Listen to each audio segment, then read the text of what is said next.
Mexican food tayo. Ayan, nagluluto kami ng sarili namin. Carne asada for tacos. And I make this Mexican rice. Perfect.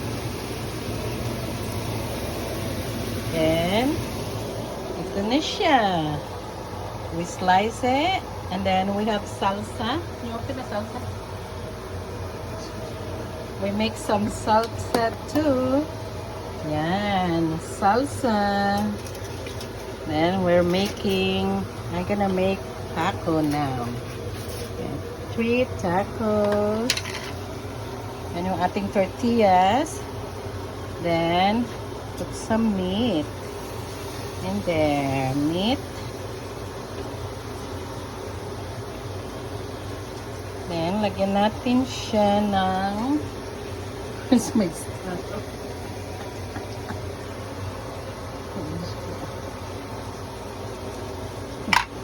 Magulo. Ayan. Lagyan natin siya ng onion. Onion. Then, onion. Let's put cilantro. Yan. Kung gusto mo ng cilantro, and then, lagyan mo siya ng squeeze some limes. Yan. Squeeze mo lang yung lime.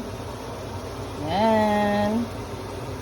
Then, kung gusto mo ng pico de gallo. Homemade lahat to.